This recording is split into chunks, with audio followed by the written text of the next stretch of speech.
Praise the lord. యేసుక్రీస్తు వారి పరిశుద్ధమైన నామంలో మీ అందరికి వందనాల శుభాలు తెలియపరుస్తున్నానండి. అధికారం, మనము ఎవరికి అధికారం ఇచ్చే బిడలుగా ఉన్నామండి. మనము ఈ సమయంలో చూసుకున్నప్పుడు ఆంధ్రప్రదేశ్లో ఎలక్షన్లు జరుగుతున్నాయి. మనము ఎవరికి అధికారం ఇవ్వాలంటే ఎవరైతే మనుషుల పట్ల ప్రేమగా ఉంటారో, ఎవరైతే చెప్పినవన్నీ నెరవేరుస్తారో వాళ్ళకి మనం అధికారం ఇచ్చే బిడలుగా ఉండాలి. మనము చూసుకున్నప్పుడు క్రైస్తవుల మీద అనేకమైన దాడులు జరుగుతున్నాయి. ఈ భారతదేశంలో మనం చూసుకున్నప్పుడు అన్ని రకాలైన మతాల వారు ఉంటున్నారండి. అయితే కేవలం క్రైస్తవులనే ఇబ్బంది పెడుతున్నారు, బాధ పెడుతున్నారు, చర్చిస్ని తగలబెడుతున్నారు. మనము ఎవరిని అధికారులుగా నియమించుకుంటున్నాము?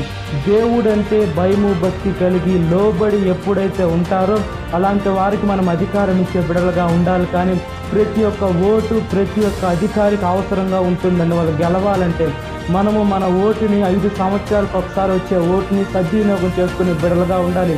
మనం ఎవరిని గెలిపిస్తున్నాం, మనము ఎవరిని నిలబెడుతున్నాం, మనం ఆత్మ పరీక్ష చేసుకునే బిడలుగా ఉండాలి.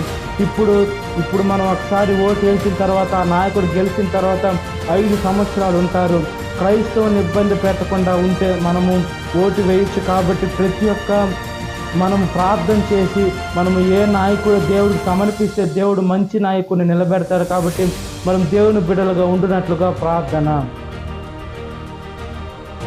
మహాపరిశుద్ధాత్మదేవ, మా ప్రియ పరలోకపు తండ్రి, మేము మంచి నాయకుడిని ఎన్నుకునేదానికి మీరు సహాయం చేయమని అడుగుతున్నామయ్యా.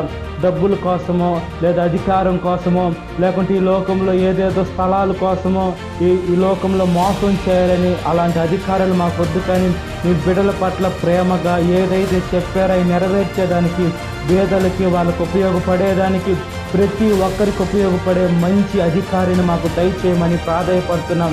ఈ ఎలక్షన్ మీద మళ్ళీ 5 సంవత్సరాలు అధికారే ఉంటారు. కాబట్టి చేసే మీకు మీ చిత్తాన్ని మా పట్ల నెరవేర్చమని, ఎవరికి ఓటేయాలో కూడా మీ చిత్తాన్ని మాకు నెరవేర్చి బ్లెస్ చేయమని, ఈ వాక్యం విన్న ప్రతి ఒక్క బిడ్డని పేరు పేరు ఒక జ్ఞాపకం చేసుకుని దినకాలపు దేవునితో నింపమని నజరేయుడైన యేసుక్రీస్తు నామములో నిత్య వినంతడి చిన్న నా పరలోకపు తండ్రి, amen. Praise the Lord. God bless you. Have a great